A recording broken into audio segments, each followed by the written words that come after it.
Steve? All right. Well, thank you for your comments. I echo those comments as well. So at the end of my comments, I'll make a motion asking that we add to the work plan 2 items. 1, a staff presentation to the Commission regarding the process relating to the evaluation, promotion, and demotion of supervisors. And 2, that the Commission revisit the Code of Conduct policy. But first, I want to give you some context as to why I want to make those motions. Evaluation, promotion, and demotion. The CRB has reviewed several cases involving supervisors in recent years, and the number of cases we review only reflect a small sample of IAs involving supervisors. 2 recurring issues related to supervisor performance has been competency and integrity. That sort of raises the question of how supervisors are selected and promoted. Many of these supervisors have been in a supervisory position for quite some time. In one case, it seemed that the supervisor was not truly aware of the responsibilities of the position.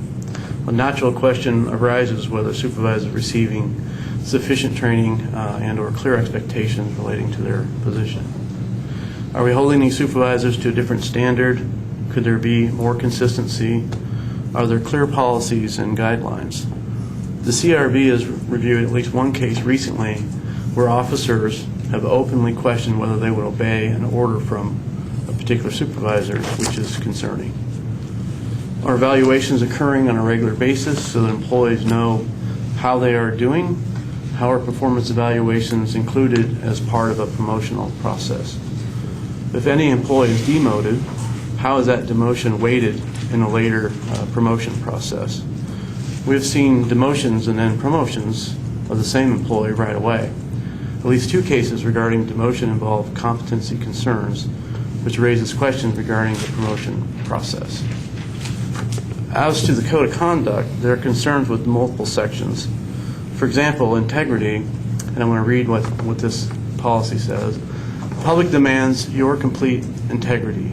The dishonesty of a single employee can impair public confidence and cast suspicion upon us all. You must scrupulously avoid any conduct which might compromise your integrity, that of your fellow employees, or the department. This policy, we think, is vague. For one, it uses integrity to define integrity. Dishonesty seems clear enough, but in the context of the rest of the paragraph, it gets a little lost and a little bit ambiguous. The Auditor's Office and the CRB has a hard time trying to measure scrupulously against conduct. Scrupulously avoiding any conduct which might compromise your integrity seems like nearly an impossible standard.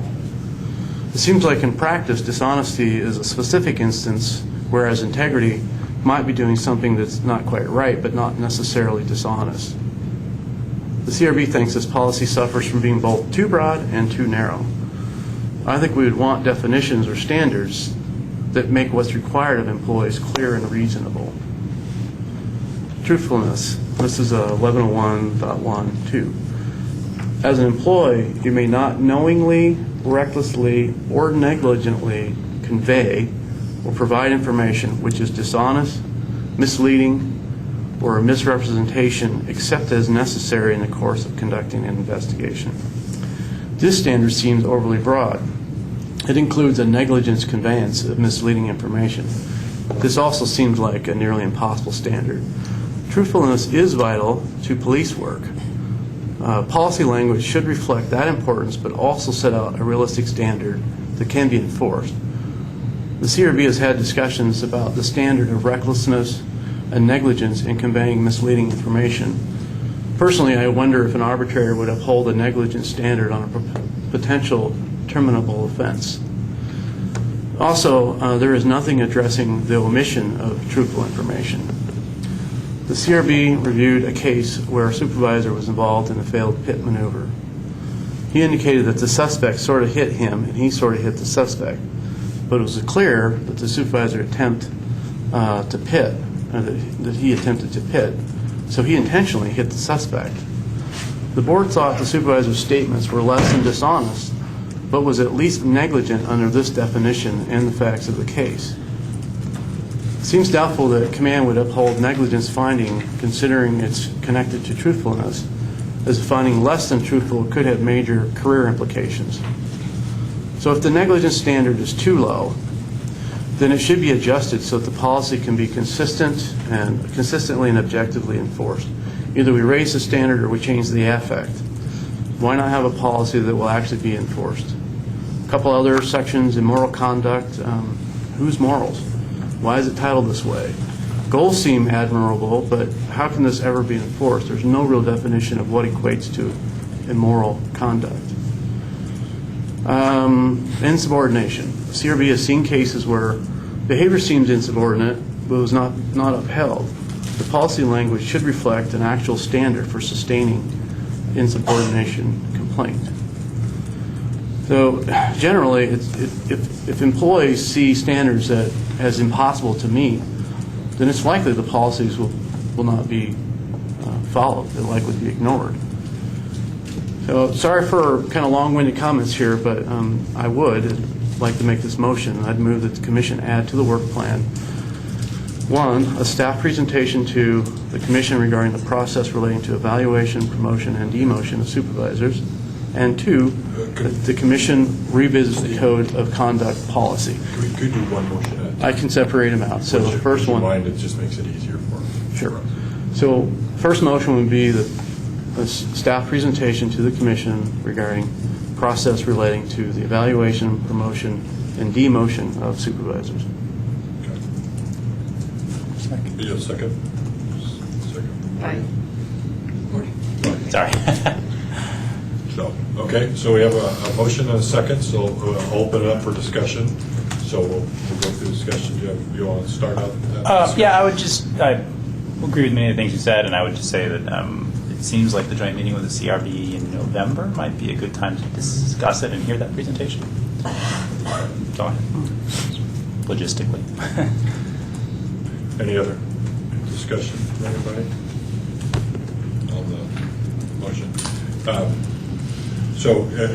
I do think it would be, probably appropriate to have a staff presentation to kind of learn a little bit more about that. Then we can decide if there's anything else that we want to do, but just really learn about how people are promoted and evaluated as supervisors.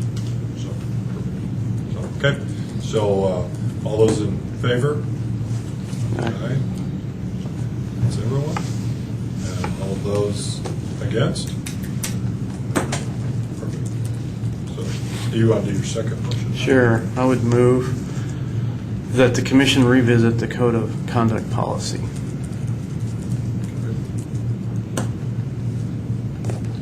I'll second that. I think it's worth discussion. Okay. So first and a second, so we have discussion. Anybody have any discussion about that? I guess codes of conduct, I think it's worth the discussion, particularly because when I think of the military code of conduct, it really is sort of aspirational in some ways. It sets a very high standard. And yet there are people who are prosecuted basically for violations. So it's a difficult thing. I think it's perfectly fine to have a high aspirational standard as long as it's not used as the standard for everyone. I think it is better in policy to have something that is clearer and can be used in disciplinary proceedings itself. So I think that's a reasonable discussion to have. Edward? I'd have to agree with Marty on the aspirational nature of codes of conduct sometimes.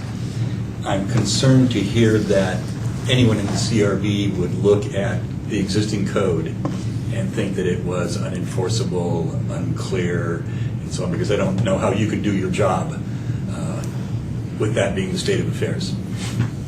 The only other thing I would have to say about it is one of the first things I learned in leadership training was don't give orders that aren't going to be followed. You undercut your authority. So if the code of conduct is seen by officers as something that isn't realistic, even by a few officers, they're not as likely to follow it. And that sets a bad example and undercuts the portions of the code or any other regulations that might be perfectly comprehensible to them, but they're lumped in with this other thing that they don't believe in or don't understand or don't think is realistic. So I think for all of us to know more about how this works, I think is a good idea. Anyone else? Oh, Bob, sorry. I did have you down, too. I don't know why I asked for anybody else. Thanks. I kind of agree with Marshall. You know, the ideology involved in code of conduct is to always get the best out of your police officers and the best job out of all of them. What I'm hearing from Steve and what concerns me about this is there are so many issues that he's brought up here that are that he's reading into it, I think, what possibly the commission sees as their opinion of how this is being enforced or not being enforced, whichever the case is. In that case, my feeling about it is that, you know, we as a commission, police commission, go over policy, and we have done that on all of these policies. In the time that I've been here, in the 4 years that I've been in here, we have had each one of these policies come up, and all the commissioners have discussed them and looked at them. And it's never come to the point where somebody felt that we were not having this defined clearly enough. Nobody has ever said that before. So now comes this major line of grievances that I'm seeing that has no resolution that can be done within a short period of time that we can look at and say, well, what is it exactly that you're concerned about? When I hear so many concerns that it sounds to me a lot like they want a new policy, completely new policy, or one that they would like to formulate. And unfortunately, that is not the authority of the Civilian Review Board. They are there to look at individual cases and decide how they work out. Police Commission is the one that recommends policy changes. So since we have looked over them over and over again, and we've seen these changes, that we made changes when they needed it, but I think we have an adequate policy. Steve? There's a couple of comments in response. We keep seeing these same policies. The conduct is measured against the policy. So they keep coming before the Civilian Review Board. So clearly it signifies that there's still an issue.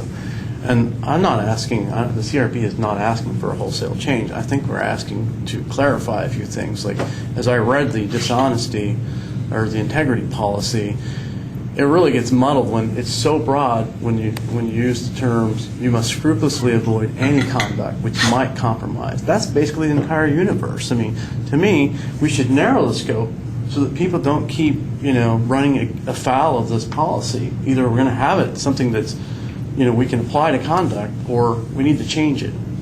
I mean, we should have something that we can apply to conduct. But we keep seeing, the CRB keeps seeing these cases, so I'm sure if we don't look to clarify and make this easier to apply, that whoever is the liaison to the police commission will bring these back. It's not going to change. So yeah, we get it. That's why I'm here to recommend that the commission reconsider this to make it easier for officers to comply. I put myself in the queue. I do think that if we are seeing something in the policy, even if we've reviewed it, to look at it again, if it is, there's some issue in there that maybe either officers are having trouble interpreting it, or the command staff is, that at least we should bring it back and have at least a discussion and whether we change it or not. I think that's always healthy to do this as we go through. I do have a question for Sergeant Williams, is if this is possible to have this in the work plan for us to look at this policy. I'm not sure where you are in policy writing today. I guess that would be my question. Yeah, that policy is getting a really hard look right now, and it's something that we would like to have the police commission look at. What that timeline looks like exactly, I don't quite have a finger on that. Okay. Would it be realistic to try to maybe think that it could happen between now and June of next year, sometime in this work plan for this year? Yeah, I would think so. Perfect. Okay. Any other discussion? Okay. If we have no other discussion, we'll take a vote. All those in favor of the motion? All those against? Okay, the motion passes. So we will try to get both of these added into the work plan for this year. Before we do a new work plan in May of next year. Perfect. Okay. So, Silver, we'll keep on our commissioner comments. And just want to say thank you for the work that you do with Occupy Medical. Will, do you have any comments? Edward, do you have any? I do. This year marks a change in policing like nothing that's been seen since, I don't know, the invention of gunpowder. It's a long time. In Dallas, we saw the use of a bomb dismantling drone to deliver a bomb to take out someone who was in basically a hardened position. To my knowledge, that's not been done in the U.S. before. I just picked up the paper this morning and found, I sent you the article, in fact, I think it to you as well. Here's a jurisdiction, a department somewhere in this country is arming a flying drone. And I have to say my first reaction to this news was I sort of recoiled from it. And then I stopped to think about how many lives that technology and its proper use could save. Not just the officers who are not going into, say, a darkened building, but instead sending the drone, but members of the public as well. It's a tough shift. It's a big shift. At least these are not autonomous drones. There's some human operator at the end of it, but it's still someone sitting comfortably in a van someplace making a decision about pushing that button. So I just think this is something that we should all keep a close watch on. I have no notion that Eugene is thinking about arming drones, but the fact that this exists, it's an unfortunate tendency in technology, if you have it, somebody's going to start using it. And the sad fact is, the first armed drone we see in the skies of Eugene might not belong to government. So then where are we? So I'll leave you with that cheery thought, and we'll move on. Chief, do you have any comments you'd like to make? Thanks for your work with Occupy Medical. It's always good to have folks down there caring for community members. The downtown policing effort has been designed to help people to feel safe. We've received quite a bit of appreciation from homeless people who are glad to have police down there because it's a dangerous environment for homeless folks. It's safer in the downtown. Some people have commented to me that they are downtown because with more people around they feel more comfortable. And then what we see is that people walking along the sidewalks will be startled not by the appearance of people, but by the unpredictable and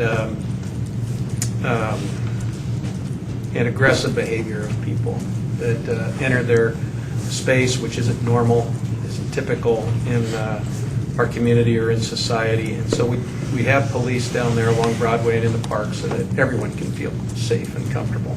And they are enforcing the law. There's an increase in drug sales, drug addiction. The bathrooms, which are available to an extent that we haven't seen in 20 years downtown, are used for things that people don't have another place to go to safely use drugs or other activity. So it is kind of a tough deal. We have this saturation of homelessness in our downtown, and we're all trying to find a way so that everyone can use this space safely, and it's been quite a challenge for us.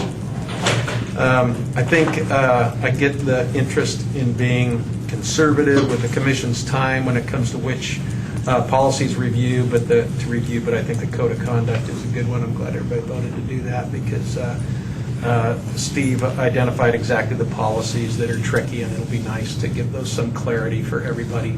I don't think they create any confusion because the expectations around integrity and truthfulness and how we represent ourselves in the community are pretty explicit, although not as explicit as they should be in policy, so that'll be helpful to have that reviewed. This weekend, Saturday night, we got called to a trailer park where there were people complained about shots being fired in the trailer park. So the officers showed up and didn't know where it was coming from. And when they parked, they were entering the trailer park. The guy who was discharging his 12-gauge shotgun into the neighborhood thought that they were motorcycle gang members showing up, and so he shot at our police officers with a shotgun, I think 4 or 5 rounds that went over their heads, and they hunkered down. They called in our armored vehicles, and and the SWAT team. So one of the armored vehicles was at the front of the guy's house, and when they set up on opposite corners of the house with armored vehicles, he saw the police markings on there and realized that it wasn't a motorcycle gang that was there, it was the police, which was a good thing for him. When he decided to come out, he came out by pointing the rifle horizontally towards where the police were in the armored vehicle. So, and our officers, we've learned quite a bit in the last few years. They were all inside the vehicle, so nobody was on the exterior of the vehicle or outside of it. And so there was no need for them to respond to a threat of deadly force, which is what they should have considered that, with a response of deadly force. And so he wasn't shot and killed, which would have happened if we didn't have that rig for them to be in. So it's an example of, the technology that, if it's not completely understood, may not seem like a good idea, but under circumstances like these, I'm so grateful that that guy's alive. He'll recover from his overdose condition, and hopefully someday he can have a good life because we had the protection for our officers. But it also has to be used responsibly, so these things are good when they're used with the right intent, the right motivation, the right regulations. That's it. Scott? I just was reading about the team that came and presented to us about the interaction downtown and kind of building rapport and everything. And I noticed that in the paper it said that initial test piece was coming up for review, and the results would be just wanting to see if you had planned on sharing that with us and before the end of the year. Yeah, we're happy to. We can talk to the team leader, Sergeant Smith, and find out when she'll be ready to deliver that report. If the commission wants that, we can certainly make it happen. Thank you. And so I wanted to thank the Occupy group. I think the medical down there is great to help our community members. And I work downtown, and I see the officer and Sergeant Smith and the other group of downtown officers.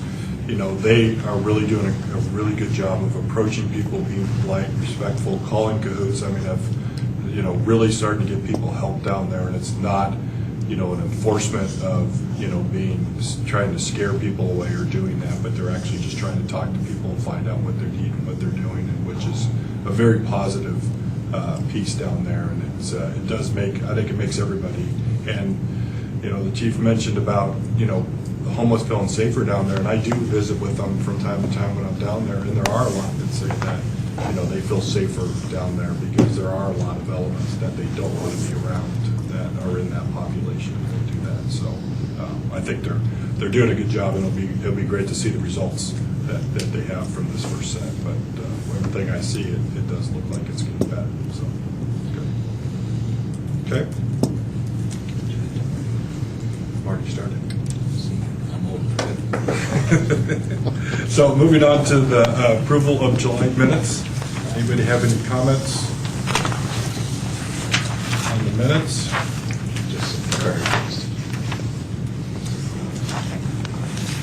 Correction, right? Anybody else?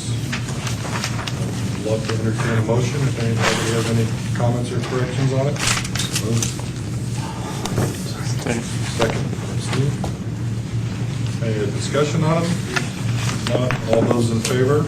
Aye. All those opposed? Thank you so much. So we will move on to the policy review of the 370 communications with persons with disabilities. Okay. Sergeant Williams, join us.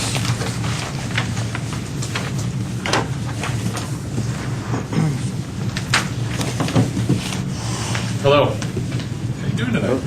Pretty well. How are you? So communication with persons with disabilities. We'll just go through each primary section. I'll highlight a couple of the main items that are in each of those sections, and then we can take comment, and I'll take notes on what anybody has to say about each of those, if that works. I think this might be the first actual policy front to finish that I've done here. So if you guys have any suggestions, feel free to holler at me. So purpose and scope, this policy addresses communicating with folks with disabilities, specifically hearing or sight impairment, autism, development, or physical disabilities. So physical disabilities typically. Ensuring that we're in accordance with the American with Disabilities Act, ADA obligations. Factors to consider, 370.2. This is addressing how to communicate with an individual with a disability and a number of factors. The extent to which a disability is obvious or otherwise made known. Sometimes people with disabilities will be reluctant to share that disability or information about it to the officer. The nature of the disability and to what degree the disability affects the person, as well as the nature of the law enforcement contact, whether it's an emergency, non-emergency, custodial, or consensual, and then availability of resources to aid in the communication. The whole goal is to ensure meaningful access by individuals with apparent disabilities to the services that they need to make sure that we're communicating with them appropriately to ensure a smooth contact as best can be anyway. So factors to consider. Any thoughts or concerns about that section? This deals with all communications by the department. This is going to focus primarily on in-field contacts by officers, generally those responding to calls. There is some component later to training for everyone that has contact with folks with disabilities. A thought that came to mind would be records, where someone with a disability may come to the front counter and the records folks. But still, again, primarily in-person 911 calls and records contacts. We recently had an instance of a gentleman who was unable to say the word help, couldn't get through to the 911 directly. At least that's what the newspapers tell us. I've read about that. Yeah, I would encourage you to add speech disabilities in your defining purpose and scope here, because there are things that can prevent people from communicating clearly or at all. Yeah, that would be another significant disability. That is, there's something to consider is that these are examples, so it's not an all-encompassing list. But certainly, if we're going to put hearing and sight, that speech is one of the major ones. Okay. So that. Anybody else? 370.2.1, initial and immediate considerations. Recognizes that various law enforcement encounters can be volatile and or emotionally charged. Recommends that employees remain alert and exercise special care in the use of all gestures, body language, and verbal and written communication. Just being extra conscientious of how we conduct ourselves is maybe misinterpreted. Minimize confusion, misunderstanding, etc.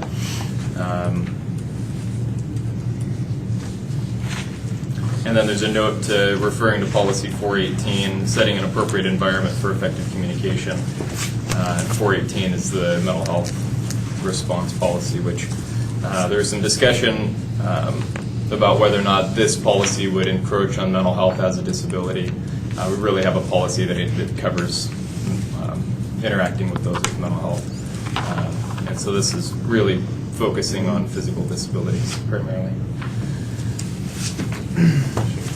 Sergeant, comment. I think this section here is really important about that initial contact, about them identifying themselves and also telling them why. Because I think that, people that are struggling with, some sort of disability or being able to understand, that's where I think these things kind of get quickly escalate into something that's a problem when it doesn't really have to be. And I think that's important that you have that in there, that, tell them why you're there, tell them why you're talking to them. I think that's great. Certainly.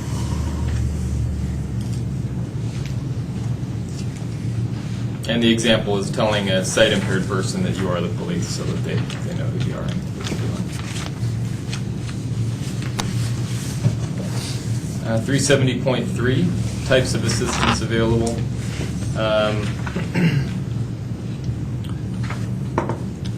This talks about providing options, but also allowing the disabled person to choose the option for communication.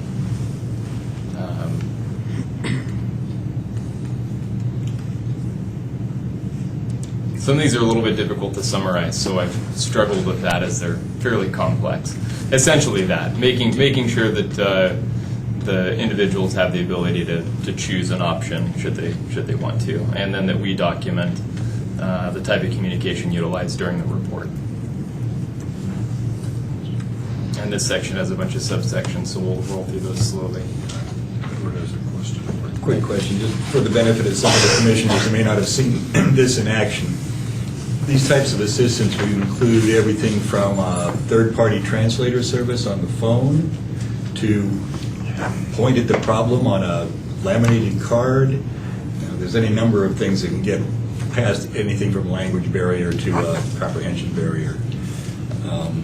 I've handed my notebook and pen over to someone and had them write for me. There you go.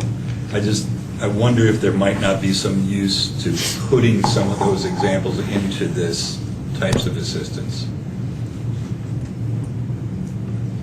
That's your call. Yeah, I think we talk about that in the field resources. Okay. I think those are the individual options are addressed a little bit later. So the first one would be field resources, audio recordings in a large print.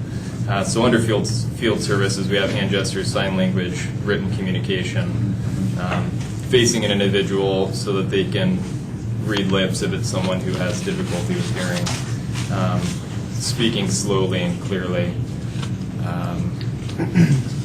It's more generic than specific tools, but tries to cover, I think, what you're getting at, or does that No, that's good. seem like that? That's good. Okay. It'd be lovely if it was all in the first paragraph, but it doesn't all fit in the first paragraph, does it? Not when there's 5 pages here. Nah.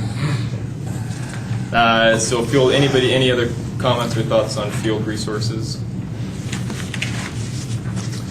Audio recordings in enlarged print, 370.3.2.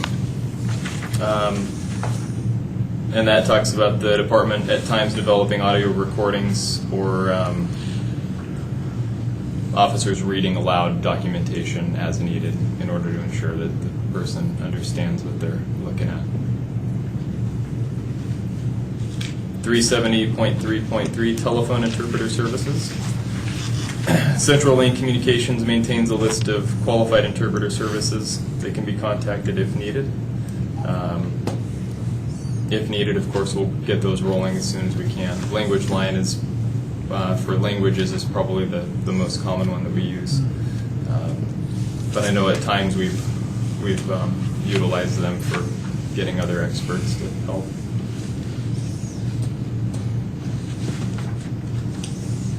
And then that references policy 368, which is I believe, the limited English proficiency policy that addresses interpreter. TTY and relay services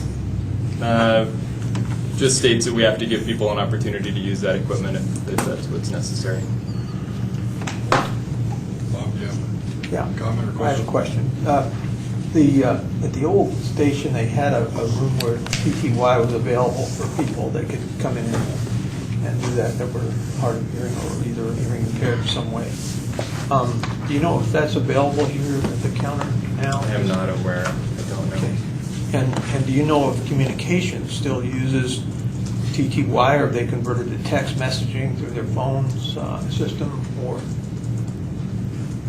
My last understanding was that they still had TTY capability. Okay. Whether that's changed more recently, I don't know. I'm not up on that specifically. I can certainly ask and Yeah. let you know. Well, that I can save you the trouble. But Oh. the next generation communication equipment will have text messaging and other, smartphone type of capabilities. But we're millions of dollars from that happening. So they're still using the TTY? Yes. Okay.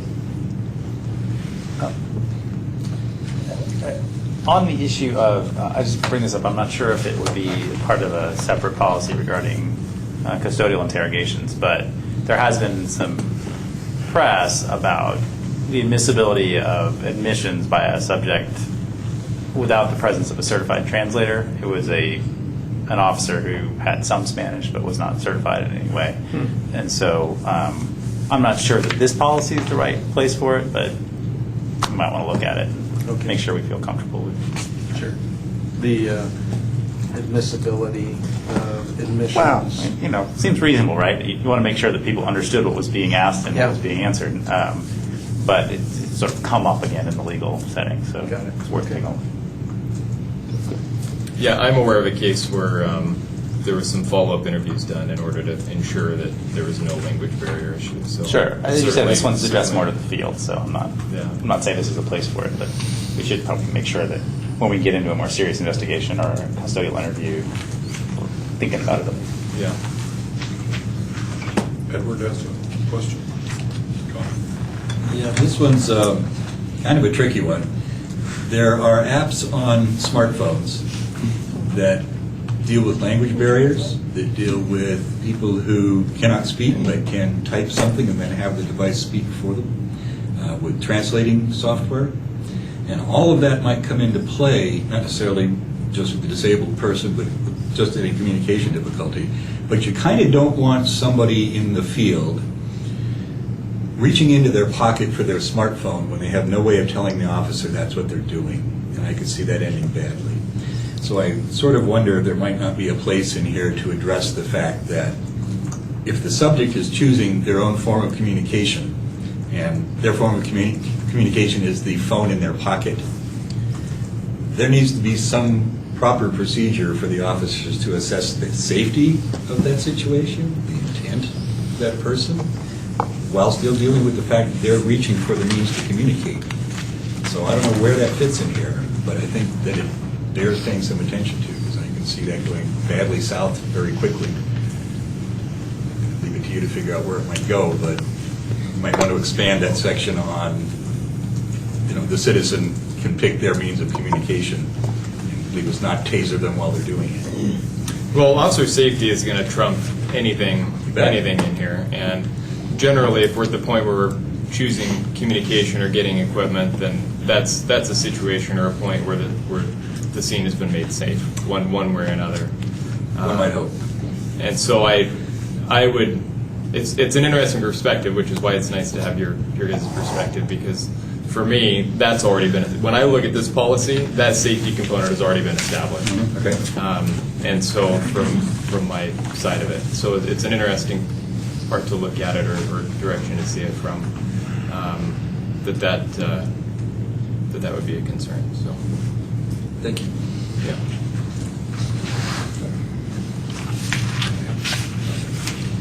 We can move forward then.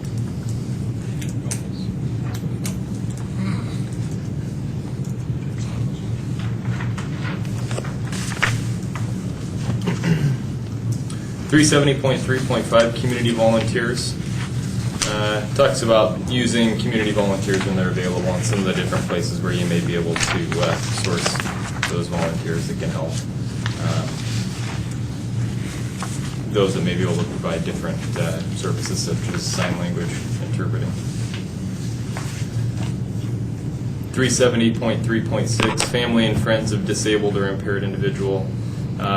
Discusses the fact that you can certainly at times use family and friends, but that caution and care needs to be taken while doing so.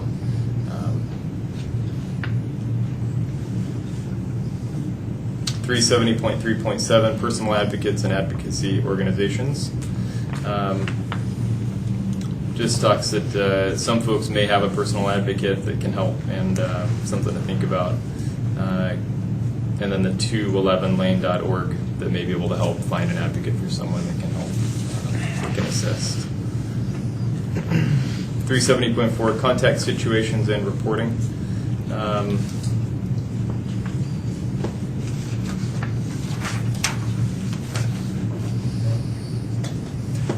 Encourages or tells the department to consider the reasonably available information to prioritize services to disabled and impaired individuals, so that we can target those resources in the best possible location, depending on the nature of the call, nature and importance of the particular call. If an interpreter is used, contact information for that person will be included. Make sure that we document who did the interpreting. Of course, that's just like in the cases, criminal cases or interview cases, we need to know who the interpreter is so we can verify their skill level. Receiving and responding to requests for assistance, 370.4.1. Directs department personnel to make every reasonable effort to promptly accommodate disabled and impaired individuals utilizing 911 lines. And while 911 calls receive top priority, reasonable efforts will be made to accommodate the non-emergency calls as well.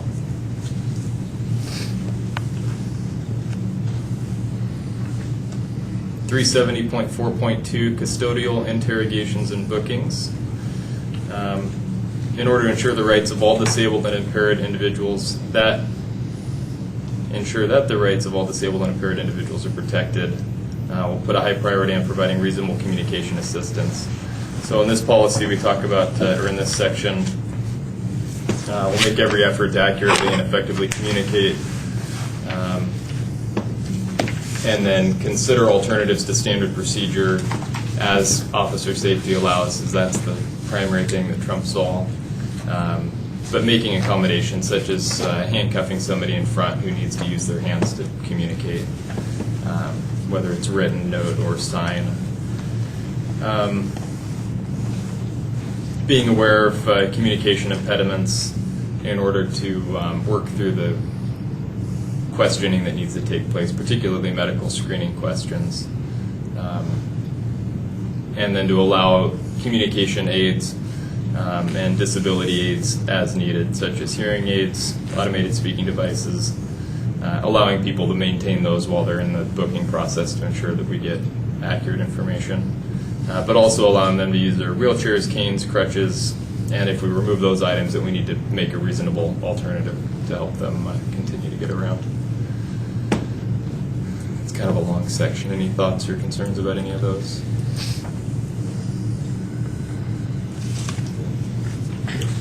.4.3 field enforcement and investigations.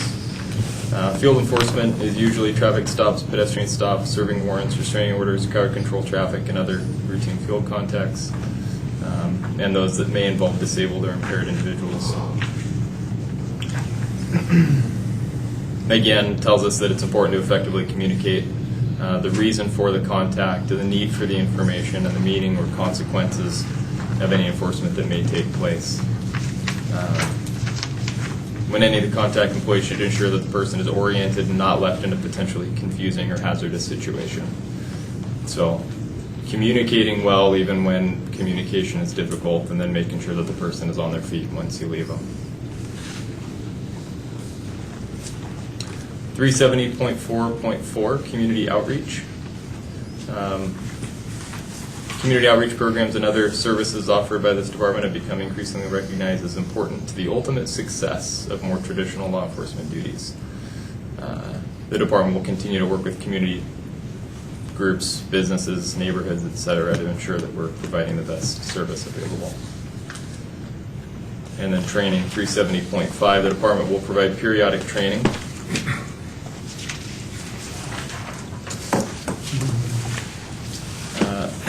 to ensure employees are aware of policies, procedures, forms, and other resources that are available.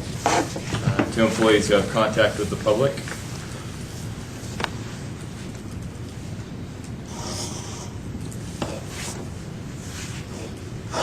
And then training for management staff, even if they might not interact regularly with disabled individuals.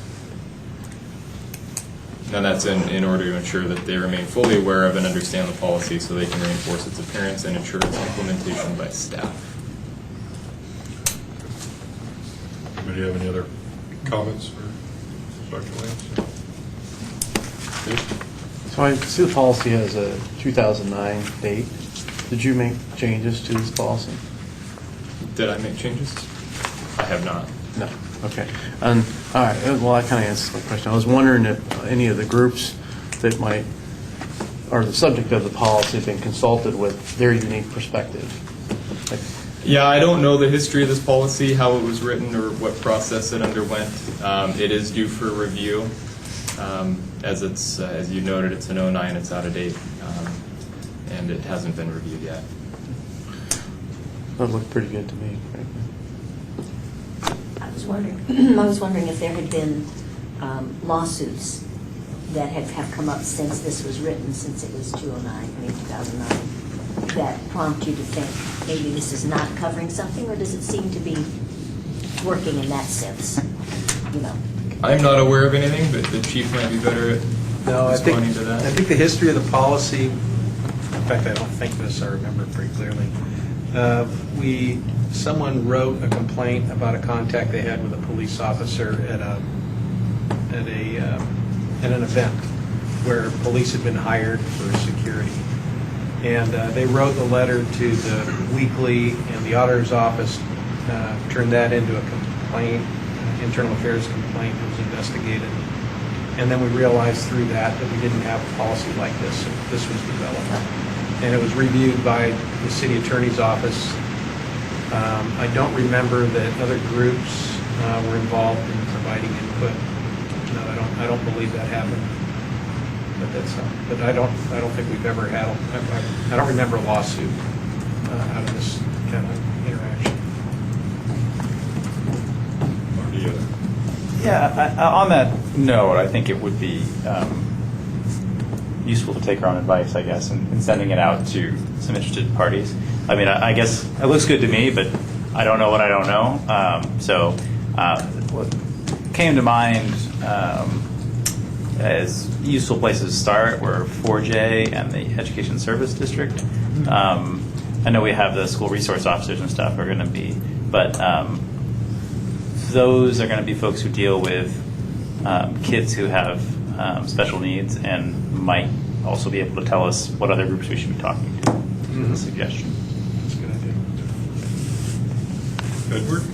I definitely agree with Marty, and there are plenty of resource groups in Lane County, and I would suggest that you might want to start with Lane Independent Living Alliance and also go through the Office of Human Rights and Neighborhood Involvement for the extensive catalog, if you will, of services and service groups and advocacy groups. Bob? Yeah, regarding at least one group I know of, I worked volunteer work with a Society for Hard of Hearing with communications here, and we did test calls with the TTY equipment, actual test calls. We would tell them it's a test, and then we'd see how it went. So I know they also we met once a month on a committee. They sat on the committee that determined whether or not they were in compliance with that particular policy. That's why my concern is the TTY issue, because we worked on that. Any other comments? Okay, perfect. Thank you, Sergeant Lorraine. So we are at our break point, so let's take 10 minutes. Back at 6:45. Oh, and remember the tape is still on.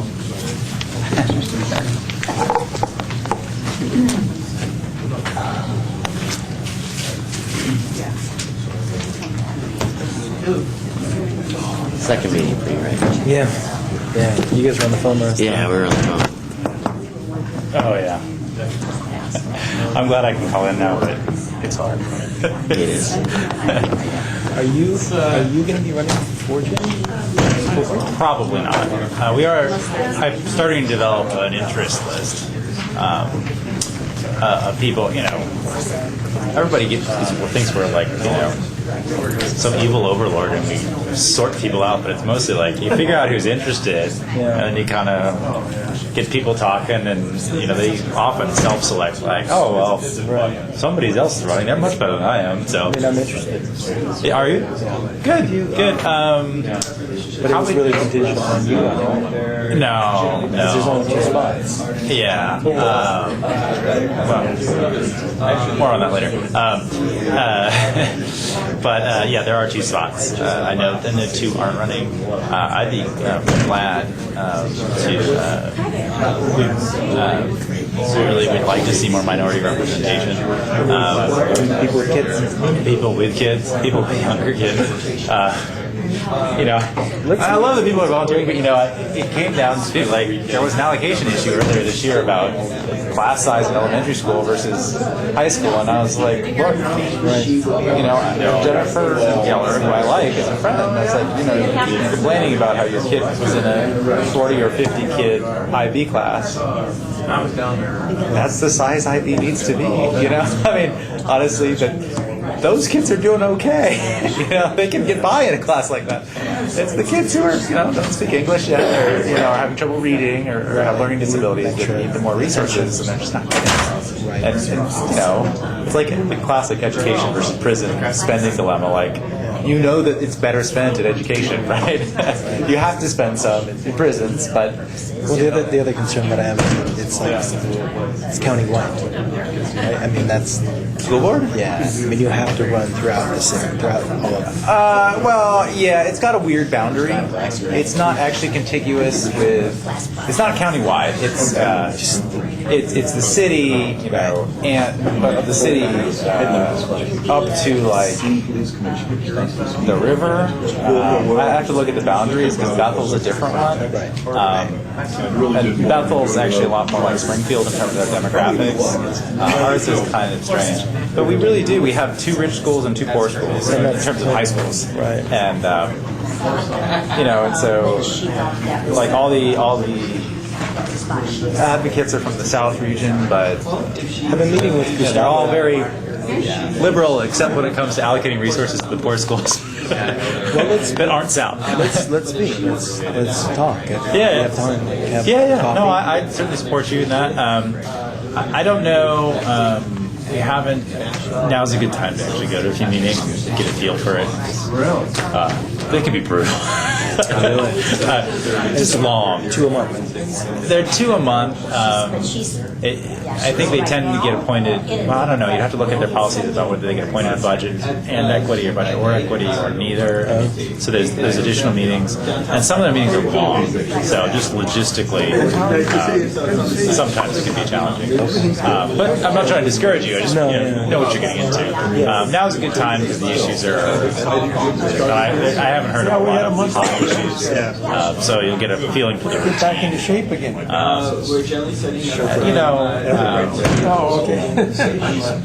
I like everyone on there. You only get 1 month. The problem I have with them is sort of the same that, frankly, I probably did on budget, which is there's a tremendous pressure to do what you've always done, to not make big changes. And so basically put off doing anything for several months. I think it's going to be a real challenge. I mean, if 97 doesn't pass, it's going to be really challenging because people can complain about the first bill all they want, but the bill is the bill. I mean, you don't get to not pay it, and that's going to take a huge chunk. If 97 passes, you kind of have a better problem, which is, hey, finally we can catch up, but then you want to make sure you're spending it efficiently. And then 98 is the other. Yeah, 98 will help. My impression of 98 is it'll help a little. Well, it's allocated to a specific area, and it's not going to go anywhere. Yeah. I think it will help a lot with graduation. But again, when we first started socializing this, I was like, well, okay, yeah. In 98, we'll get the low-hanging fruit. But if you really want to get higher graduation rates, you got to start a lot earlier. They're dropping out in 9th grade because they can't read. And they need to read by 3rd grade. And then, We'll see how that goes. Obviously, I have my opinions about it. Let's talk. Definitely. I'll give you. I'll tell you who else we've been talking to and chat about it. That's the other concern. I mean, I don't want to run against anybody who's. I mean, nobody's been like, it's mine. There have been names we've kicked around, and it's mostly like, well, let's see if they're interested. So we get it. My mom also is interested. She's like, well, should I run? I was like, is it a job you want? I said, now, you might enjoy much more being a policy advisor to someone on the school board than actually being on the school board. That'd be interesting. Yeah, that's fine. I don't know. Who's Bella's house person? Bella, who's her house? Buyer? Text you, but apparently she told me that texted you. She seemed to like everybody so far. She has coach for personal health or something. Yeah, I was laughing because it came out last year that he wasn't teaching some of the curriculum because he felt uncomfortable. Really? Is that No. Yeah, everybody loves you, but everybody loves if you don't want to teach that, at least call Planned Parenthood. They don't even do anything physical. And I've had conversations with other parents about that. So the other class, they do activities, they do stuff, they dress for activities. Yeah, no, we're good. Well, No. So she's having a good time. She's Well, we'll talk about that too. yeah. How's the severity? He loves Enjoying it it. so far? Yeah. And he sees it goes all too, right? 7th grade. Yeah. 20 minutes, because if you go the other way, The man promised me you do the circle around. for that remark he made, and he keep his word. So I do a Bible suit, and on the Bible business. I mean, they're not going away. I was thinking I left the north. That's fine. Yeah, fine. It'd be every meeting. It'd be his mission. You know what my daughter said to me at one point? She said it one too many times. I'm like, oh, no. You don't have to say that. I said something about, well, I don't like it when you do that. She's like, well, that's what you do. Very bad. That's what I told her. That is very bad. Definitely ask me. Advisors told the floor. Well, I usually like And you think jobs will help? Yeah, they will. They'll help me.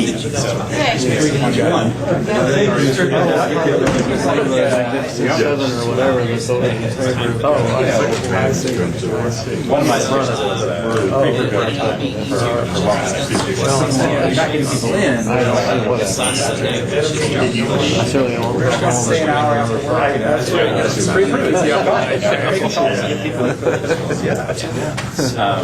But they also have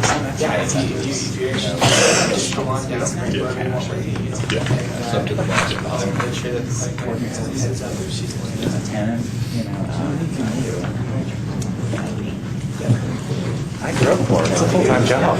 Just kidding. I ran across on Facebook someone's 5-paragraph account reading you at the drive. we family members that are enjoying it. Snickers when I get it. Where do you live at? South? Yeah. I have So southeast, southwest, which side of Willamette are you on? stone's throw from Sunday. Down the street from Marty. My daughter was having a meltdown in their parking lot today. Oh, yeah. I was having a meltdown in the parking lot at ATA at school, and then I drove on 18, and that was becoming a mess, so I cut up on Willamette.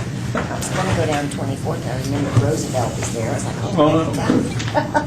Went around that, yeah. First day of school, it's a mess. And everybody takes their kid to school. Somebody- That's apparently. Yeah. They needed better traffic engineering. We bike, so I was like, woo. She's going to start riding her bike. So I said, well, then you won't have to worry about any of this. Oh, it was bad today. So shall we get started again? And I would like to make a slight adjustment to the agenda, if that's okay with the rest of the commission. We had a couple people show up late after the public comments, and I would like to to add them to the agenda to go right now before we do the medical aid to suspects, if that's okay with us. Sure. I'll move we return to the agenda, public speaking section of the agenda. Second. All those in favor? Aye. Perfect. So we will reopen the public comment section, and I'll turn it over to Edwin. Okay, you get 3 minutes. You want me to Have a seat right down here at the end of the table. take a seat? Yeah. I have the sign that looks like it's left over from Looney I gotta see Tunes, this. right? All right. Time. Have a seat at the table. Absolutely. Want me to start? Go ahead. Yeah, my name's Charles Ensign. I'm the Associate Director for the Civil Liberties Defense Center here in town. I'm also a board member for the Burrito Brigade. So I have extensive interactions and conversations and contact with the unhoused and poor communities here in town. And I want to speak specifically around the Kesey Square booth that has been going on with the outreach. Many people that I've spoken to in the community have expressed concern that it is directly set up to for the unhoused being downtown. They've expressed that they feel uncomfortable when the police have a booth set up there, and they feel like the purpose of it is to push them out of the space. I think it's important that we recognize Kesey Square as a public space, and it should be open to everyone, and we shouldn't be discriminating based on people based on their income level and class discrimination. So I just wanted to bring those concerns that I've heard specifically from community members with their concern of the booth, making them feel uncomfortable. I think it's the fact that it's police and people being worried about being cited or people being worried about being threatened to be cited and things like that. And so really, if the community wants to do community outreach to those members, there are better organizations set up to do that, and I would strongly encourage that the police are removed from the situation in groups that make everyone feel comfortable would be set up there instead. That's all I had to say. Thank you. Thank you. And then, sorry, you were Charles? Yeah. Charles. And then we also have this Mel.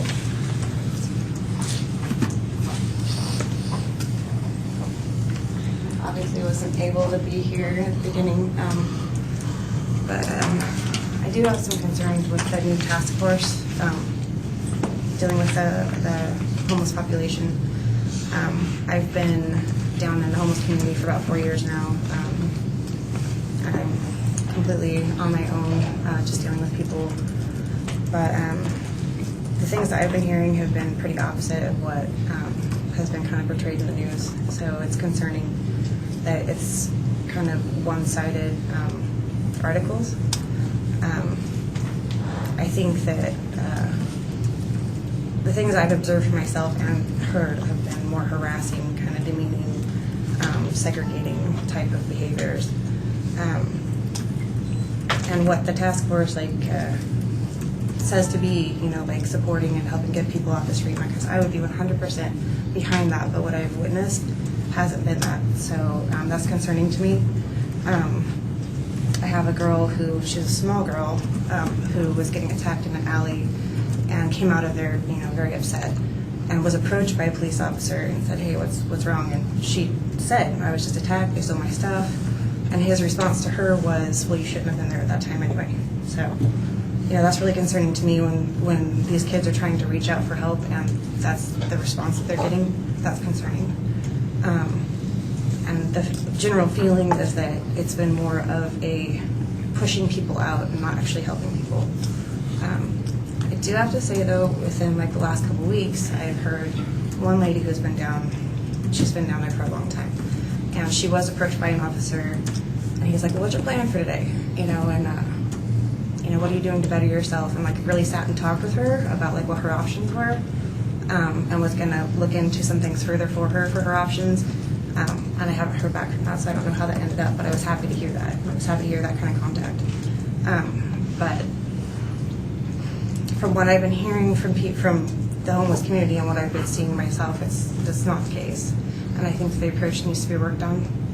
if the goal really is to help people get off the streets and to be making these interactions with people that are positive interactions, and I think the approach needs to be different for sure.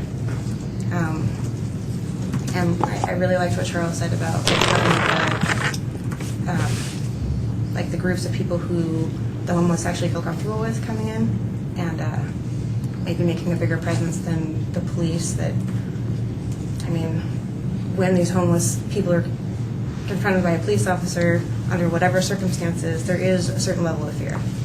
Okay, so I think that more friendly faces and somebody they can trust a little bit more would be much more effective. So that's all I have to say for now, I guess. But thank you. Thank you. Clarifying question? Just to the speaker. Just real quick. Sorry, when you're talking about people confronting homeless people, were you talking primarily about police, or you said members of the task force or something like that? I wasn't sure what you meant. I'm sorry, I can't remember the name of the task force. I'm sure that you know what that is, but there's a certain group of officers who are assigned to downtown now. Okay, so officers. That, yeah. Are Okay, supposed to be. I just want to make sure I understood. Yeah. Thank you. There has been a couple of reports, like I said, lately of more positive interactions, which I think is awesome. But it's kind of not the general consensus. Thank you. Any other questions? Thank you. Appreciate you your comments tonight. And instead of doing a comment section right now, we have our closing comments that we can then address. That works for everybody. So we can move on with our agenda. So next up is medical aid to suspects. Sergeant back. Just a quick overview of your memo.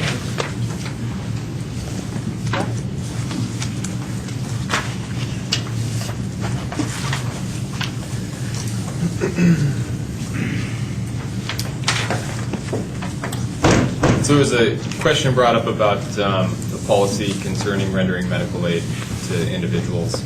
The word suspect's been used, medical aid to suspects.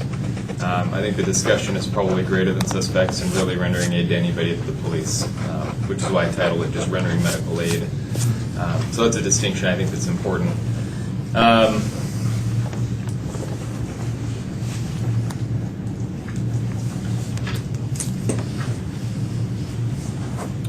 So we have a portion of our use of force policy that does address rendering aid, and that is in those instances of when police officers cause an injury to someone, and that is where policy does dictate specifically we will provide the necessary aid, and that's under 300.5, which I've got listed in the memo here. And that's officers are responsible for the physical safety and security of persons they arrest. And it goes on. I'm assuming we don't want me to read the whole thing, or I certainly can't. Okay. If an individual does refuse medical attention, then that is documented. I can tell you in practicality that if a person appears to require aid, even if they say that they're not going to that they're not going to cooperate, we will still call medics generally, and at least let them do that with the medics. And it's not our decision. I think that, as I stated here, I understand the position that the commission has that there's some interest in having a policy that specifically says that we will render aid. It feels to me like it's something that's a basic tenet of what law enforcement is. That's why I made note of the oath of office. I swear or affirm that as a law enforcement officer, my fundamental duty is to serve to society to safeguard lives and property. We are not medical professionals. We do have some basic training. First aid. Some officers have attended a medical combat first aid course. Some officers do carry tourniquets. We're not trained in tourniquets. But the safeguarding lives being a fundamental duty, if somebody is injured, that's a fundamental part of what we do. We're going to call and find assistance. If the commission decides that they would like to see a policy created, it does seem that either the code of conduct or a standalone policy are probably the two best places. I've hunted through our policies. And those are about the only two places that it seemed like it may or may not fit. And then the policy language that I included here was taken from the Portland Police Bureau. And it's pretty short, concise, and I think hopefully addresses what it seemed like the commission would want to see. So I'm going to start a queue, and I put myself in the queue. Marty, anybody else? Steve?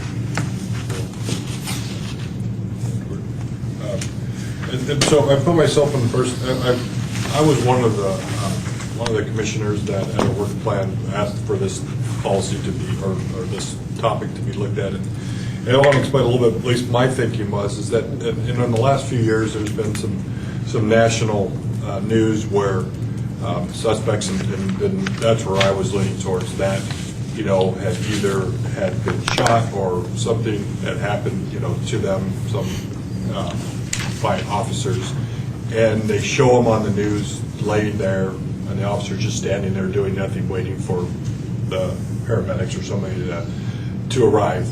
And so to me, we either kind of talk about a policy, because what brought to mind is when I went through the Citizens Police Academy, the SWAT officers came and did a presentation, and they talked about how they had saved one of the suspects' lives after they had shot him, because they ran up and stopped the bleeding and got till the paramedics got there. And so I think our department, at least from that story, that they do try to do that. And I just want to make sure that the public would know that that is the intent of the department, and maybe through a policy would help substantiate that that is because I would hate to have what you saw some of these, and one of them that comes to mind was the Seattle, where they shot the guy by the bus stop, and 7 officers stood there, and the guy died, and none of them ever went up to see him or do anything with him after they had shot him. And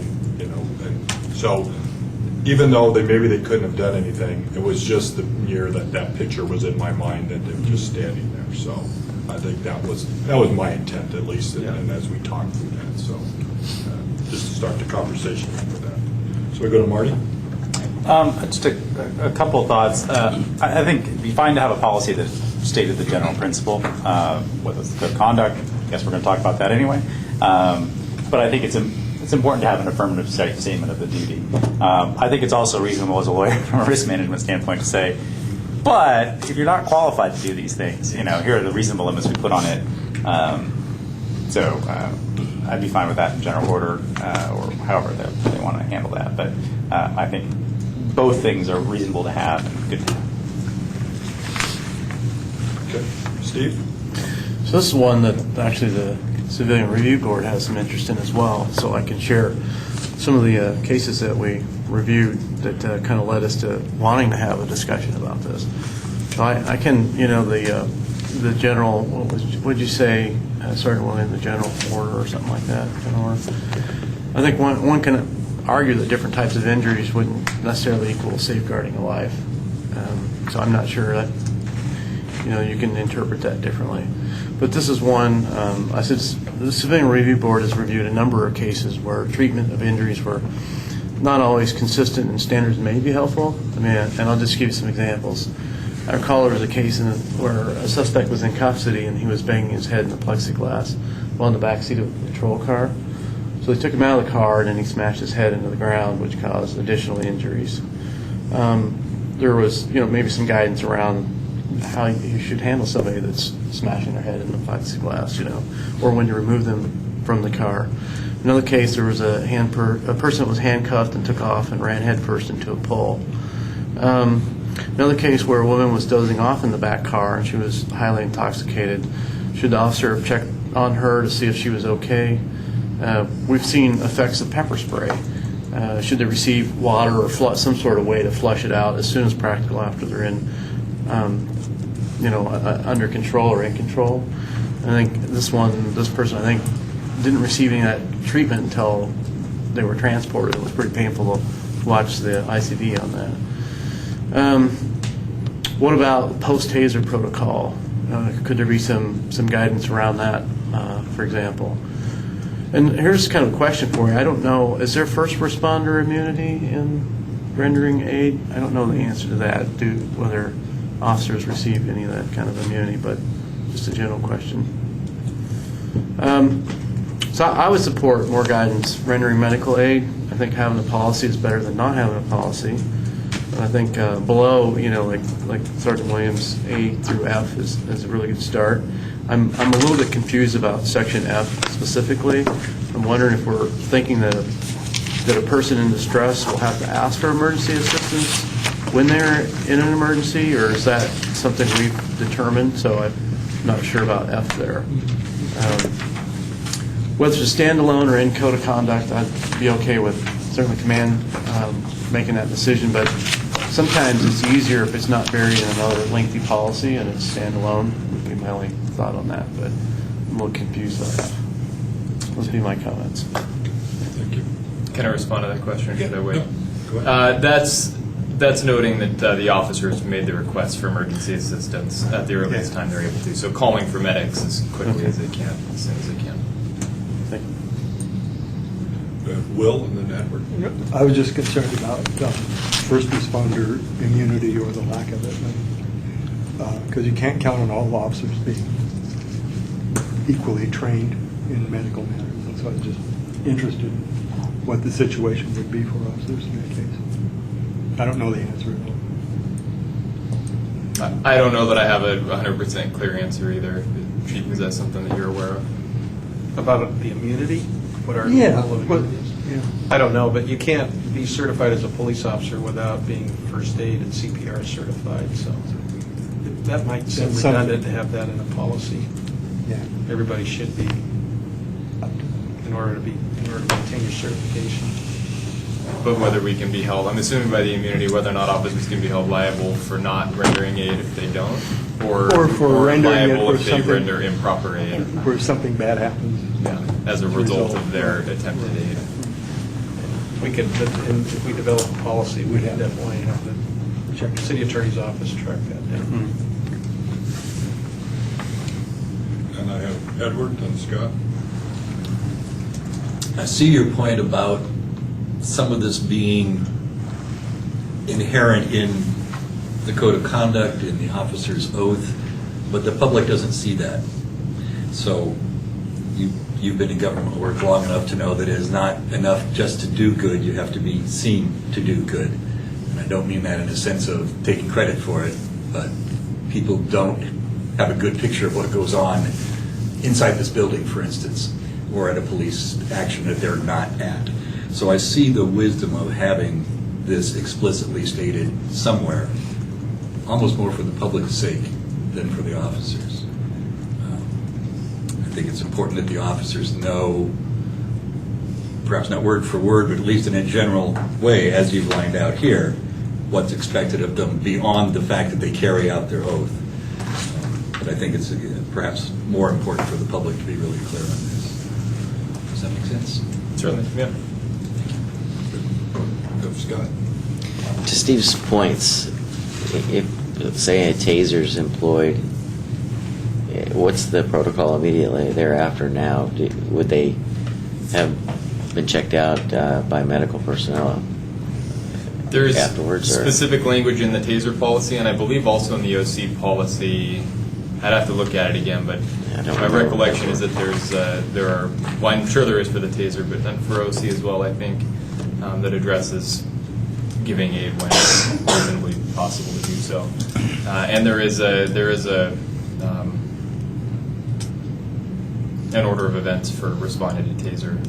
We generally will call medical to have the person evaluated. Officers are trained to remove the probes themselves. And so those folks are generally checked out. Thank you. Anybody have anything else?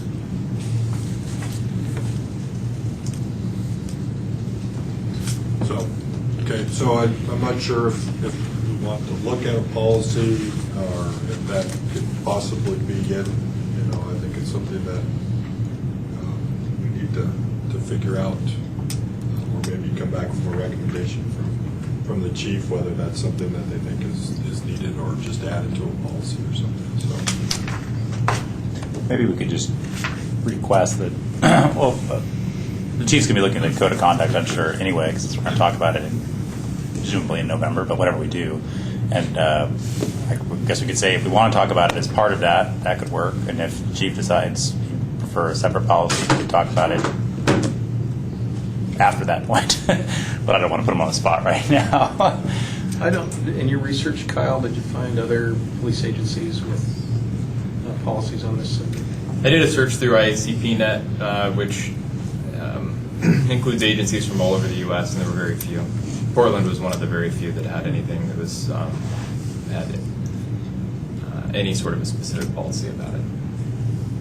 And I went through about 20 to 30 pages worth of responses with probably 20 hits on each page, and there were very few that had just a specific policy about this topic.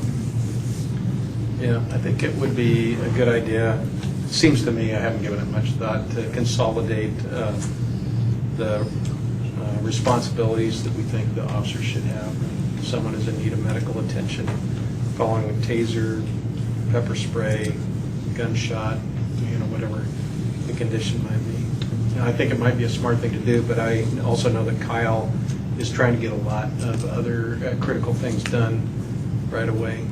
So if you want to put this on the list, and Kyle can let us know later when he thinks he could have something ready, then I think that would be a wise thing to do. John, that was sort of what I was asking to know that you want to say. So, Yeah, I'd like to see the policy that Portland has, so maybe that can be made available to the commission. Yeah, we'll send this back. The language in this memo is, I can certainly get the policy. I tweaked a few things, but this essentially is it. But I can certainly get you we'll get a copy of it still sent on my desk. Okay, thank you. So maybe if you, Chief, Sergeant, it's good just to add this to your plan at some point in time, and we'll figure out how to address it. Okay. Okay. Let's move on to the Chief's report. Thanks, Kyle. Thank you. All right. Well, I'm happy to talk about any subject, but things that are on the report this month, the list of activities, I'll just go through a few of them here.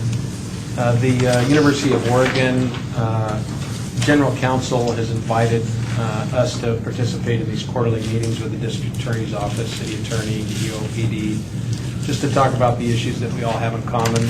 The UOPD is still sort of figuring out its role and its place in the law enforcement community, so it's a smart thing for us to do. The OACP, Oregon Association of Chiefs of Police, and the Oregon State Sheriff's Association have a work group on response to people in mental health crisis. And the sheriff from Gillum County and I are chairing the committee on that, focused on training and policy. And then, let's see, last Friday, the community court had its first day in session, and I guess it went well. They had 6 or 7 clients, not defendants, but clients. So tomorrow's day 2. We'll see how that goes. A number of us met with the Registered Guard editorial board. The city manager would like to be as accessible as possible with the board. There's a new publishing editor there, so it seems like a good time to sort of open up communications. So I went and spoke about some policing matters. The city is contracted with non-profit, see if I can remember the name, Project for Public Space, I think. Something like that. Anyway, what they do is they help communities like ours figure out placemaking. So the park blocks, for instance, what would we design about that park so that it's safe, it's welcoming, and you know its history while you're there. There'd be signage explaining, what opportunities are available, and there would be a natural flow of pedestrian traffic from the park to the Broadway Plaza, for instance. If you stand at the front door of the Holt Center, to use another example, and you look south, it doesn't look like a welcoming entrance to the downtown, but it ought to be. So those are the kinds of things that they'll help us with. They'll provide some recommendations for that.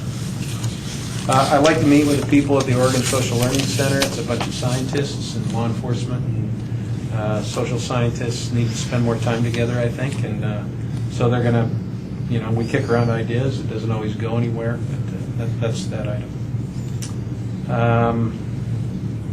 Attended the Pride Festival. We were invited by one of the coaches to visit with the men's basketball team over at the University of Oregon to answer questions and tell them what policing is like in Eugene. And they're a very good group of young men that are on the team. And so Officer Mackey, Chris Mackey, was one of the women's soccer coaches at the University of Oregon before we hired him. So he did a great job talking with him. And then during the break, we don't have in-service training in July and August, so I spent that time meeting with all of our work groups and listening to their concerns and interests and answering questions. That was pretty helpful. After the incident in Orlando, I realized that if we had a series of crimes against members of the LGBTQ community, or we had a serious incident, I wouldn't have a name in my Rolodex to call about that, and see how we can work together with communities. So our human rights staff, Commissioner Gehring, Jen Bills, Carter, helped put together some folks for me to meet with. So I drank a whole bunch of coffee in the last couple months, met some wonderful people, and exchanged our contact information. So that's what my month was like. And then have a few news items. I'm interviewing new police officer candidates this week. We also have some lateral officers going through a hiring process. And tomorrow we have some officers graduating from BPSST, so we're hiring and training like crazy right now. Anybody have any questions or comments for the chief? Fire Defense Board meeting.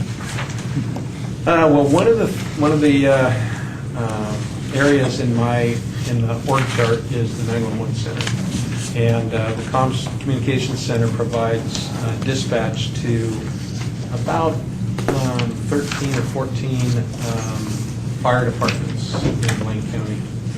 And so the fire defense, all of those are on the Fire Defense Board, which is a larger group. And they meet with our communications managers, I think, once a month. And so I attended that meeting to answer any questions they have. They're concerned with how we manage finances. They pay fees, they pay for the service that we provide. So I help them explain how all that works. I put myself in the queue. How are you doing with hiring enough police officers to fill the backlog? It seems like you've been down quite a few over the last couple of years. So. Yeah, I think we have 8 vacancies right now, and we'll hopefully we hire some of these 4 or 5 that have passed the background and are moving on to the next, moving on to the psychological exam and the physical exam. I think our retirements are going to start slowing down in the next 2 years. We'll have a little bit of a pause there. I believe we have one more this calendar year that I can think of, one more person that's going to retire this year. So it's a constant struggle, and it's real typical around the country. I think part of it might be that law enforcement doesn't look like an appealing profession for some people, but I don't think that's the biggest reason. I think the largest reason is that there's just fewer people in that narrow demographic that would be interested in law enforcement, that have a college degree or that kind of education. But the generation that's sort of coming of age right now isn't that interested in shift work. And there's so many different ways to earn a living, that doesn't require that you show up during precise hours and work, during different shifts. So it's a great occupation, but we're not able to keep up with the retirements at the moment.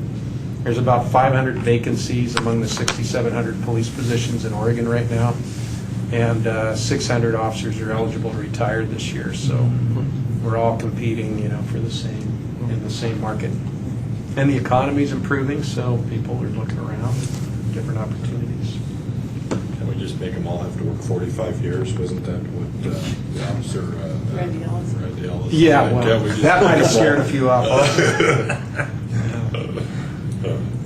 Scott? In the past, we've had some of the crime statistics about the area, Yeah. and most of the last few months we haven't had that. Yeah. Are those no longer part of the packet, or are we gonna go back to having those? They haven't been, well, we're not producing them. So those were the senior staff's data-led policing maps.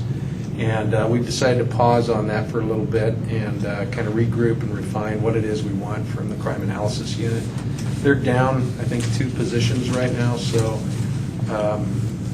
they've done all their conversions so they can start producing reports for us, but we need to be really clear about what we want because, we can inundate the crime analysis unit with other things. And they've been busy, helping investigations with homicides. They've had their 4th homicide this summer, and this one's still a whodunit. So that's a lot of work I don't want to take them away from. But we will get back to it. We're not getting the same reports that you're not getting right now. So, Was that the Whitaker shooting? Yeah. Okay. Anybody have anything else for the chief? Okay. Regarding this, what Scott said. Sure. They- Yeah, I just wanted to say that crimereports.com, I always tout this thing because, and they've created a beta version now, which is even better, I think, after seeing it. So you can sign up for quarterly reports, monthly reports, even weekly reports if you want, and it will give you the link, and you go back and they map all these crimes and where they are, and you can expand it, and, so where the crimes are in your neighborhood.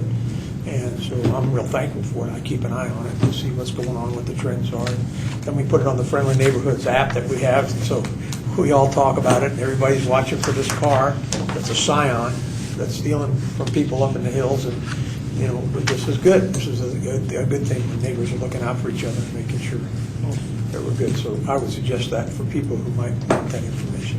Thank you. What's that called? I'm sorry. Crimereports.com. Crime reports. One word, crimereports.com. Yeah, just look it up on the net, and you'll find, it'll give you the homepage. there's also spotcrime.com, which will give you the crimes within, say, a mile of your home or business. Which you guys are now finally feeding data to, so instead of getting one notice of a shoplifting at 29th and Willamette once a month, I get them every day. Good. Okay. Anything else for the chief? Thank you, Chief. So that brings us to the end, to our commissioners' closing comments. So would anybody like to start us off? Bob? Sure. I wanted to say that I appreciate the folks that came. They've gone now, unfortunately. I wanted to tell them thank you for coming. I like people coming out and saying what they feel. And I'm one of these old school people who, don't believe anything you hear and only half of what you see. So I go down there myself and I look. And, last week I was down there at the plaza just watching from over Starbucks, having a coffee and watching. And I saw people come up to the tent. I saw people ask for brochures. I saw them asking questions to the 2 people that were manning the tent. These are community service officers. They're not wearing guns or, they're in their uniform, but they're not wearing guns and they're not intimidating anyone. But what I find troubling about it is that, I read the American Civil Liberties Union position on this and felt that it had a chilling effect on people in the plaza. And I heard tonight that the plaza should be open to everyone. But I don't think they understand the irony of what they just said, because what they're saying is everyone but the police information booth who wants to put out these brochures and pamphlets. They shouldn't be there. So is it for everyone, or is it for just everyone but the police? And the same message was by another person who said, that the people in the downtown area need help, they need COOPs, they need mental health, but they don't want the police delivering it. So they agree with the message, they just don't like the messenger. And again, if this is in some way humanizing the police officers, I thought it was a great idea. I saw these police officers sitting down or squatting down, talking to this person like a real human being, which is what police have always been accused of, not treating people like this like human. You know, and it's to me, it's a warming feeling to see them actually interact with these people. So what I observed was people happy, people talking, people enjoying their surroundings and not being afraid. And when they say people are afraid of being cited, well, you know, of course the people that are misbehaving need to be worried about being cited, but the people that are walking down the street and going on their lunch break shouldn't have to fear getting their jaw broken when they're returning to work, or getting their purse stolen by a guy who's having difficulties with drugs. These are not things that happens in a nice, safe downtown environment. So I just have to say that these concerns about the police being in that area, to me, are the antithesis of what we should be doing in that area, and that is to keep everyone feeling good about their downtown, including the people who are traveling through. Those people too need to feel, and it was mentioned here tonight, and I saw that myself. People were saying, gee, thanks for keeping that guy. He's been a troublemaker, and appreciate you guys. So other groups of people saying that to them, you know, to the police. I watched that and saw it. So I'm glad that what we're doing down there is trying to do the right thing, and I think they are. Thank you. Thank you. Steve, closing comments? Silver? Will? Edward? Oh, this is one of those, gosh, I'm glad I moved to Eugene. It's worked so much better than some of the other cities I've lived in. When I first moved to San Francisco in the mid-'80s, there was horrible crime in much of the Mission District where I lived. There were people assaulted and killed regularly within a few blocks of my home. You pass down the street and see the coroner's wagon parked at the subway plaza. And there was a push by the community to get a police kiosk put into the Bay Area Rapid Transit subway plaza. And it took 2 or 3 years to get the funding for it. And then another year for the city to actually get it together to install this like 4-person metal kiosk there. And there was this great buildup about how this was going to kill crime at that plaza, because there was shoplifting or pickpockets and so on and so forth, constantly going on there. They did everything right except get the funding together to put officers in the kiosk. And it became a running joke that kiosk actually resulted in a fatality. Some little old lady walked past it one day, and she actually saw it staffed by 2 officers, and the shock caused her to fall down dead. At least when we put a kiosk in a plaza here, there are officers in it. So I think we should take some credit for that, because to this day I understand that thing still sits there as a graffiti magnet in the BART Plaza and has never deterred one single crime. So let's take credit for doing something right. We can get people to a particular place who can actually staff something. And I think from what I'm hearing, if we've got the crime prevention officers there, part of what I'm hearing is people don't know the difference between an unarmed service officer and an armed officer with a ticket book who's looking to cite people. They just see the uniform. So it sounds like there might be a little more education be done right amongst that community on that topic right there. That's actually what they're looking at. That's all I have to say. Sure. Yeah, there's, just to give a little clarity to what's going on in the downtown area, we have 3 different things happening. One, we have a full-time downtown bike team, 9 officers, a sergeant, and a community service officer. The community service officers wear gray uniform shirts, and on the back of their shirt it says community service officer, and on their uniform. They don't look like police officers, I don't think, but they might be mistaken for that.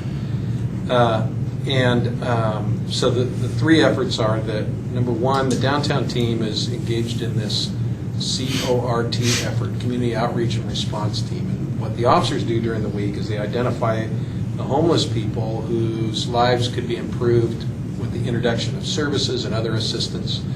So they interact with the homeless and try and understand what they need, where their family is, what kind of services would be beneficial. And then once a week for, I think it's 5 hours, they're together with Lane County Mental Health, Whitebird staff, who are normally cahoots people, and a homeless advocate. And so for those 5 hours, they take their portfolio of files and try and find the people that they've interviewed during the previous week and see what they can do to help them. And, there's going to be people that go in and out of homelessness that they help, but over time, I think, it'll be successful for individuals. So there's that effort. The other is the one you've been talking about with the kiosk, and the third is that if you go sit on the sidewalk, sit in a booth on the sidewalk downtown and just watch people, what you see is that folks walking through the downtown will walk through a group of people and stiffen, or they'll be frightened, and it's what's said to them or the things that are done around them that are just startling. And so, and that frightens people about being in the downtown core. I think most of the folks that work and live downtown wouldn't know a drug deal when they saw one, so that isn't what's frightening them. It's just this unpredictable and intimidating behavior from people that they don't understand. So we've added, for the summer months, we've added 2 police officers, and their purpose is just to be present in the park blocks and on Broadway from Willamette to Olive. And they are doing some enforcement. They're not going to ignore crimes or violations when they see them, but mostly they're just there to be present so that everybody can feel a little safer.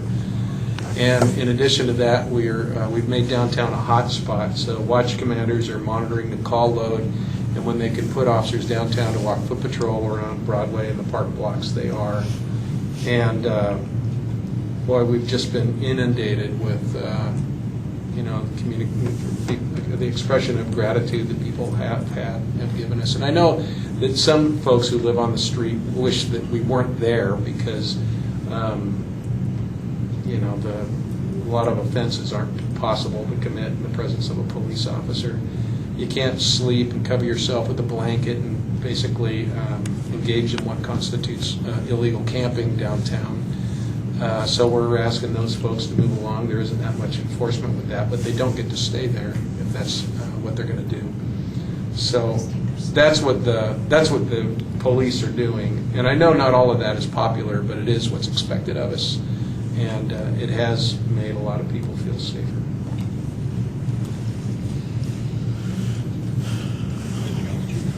Nope, thanks. Scott? Just thank you for the logistical support last month. It worked well, so I appreciate it. Okay. Well, thank you. Thank for everybody that came and spoke tonight from the public. We appreciate it. Everybody have a good evening. You serve on the CRT. You serve on the CRT. I do. You're on the No, I put my name in there. It came open again. Oh, yeah? How'd we get on? Thank you for covering all these extracurricular things. Yeah, that's a lot. I know. It's hard to say no, though.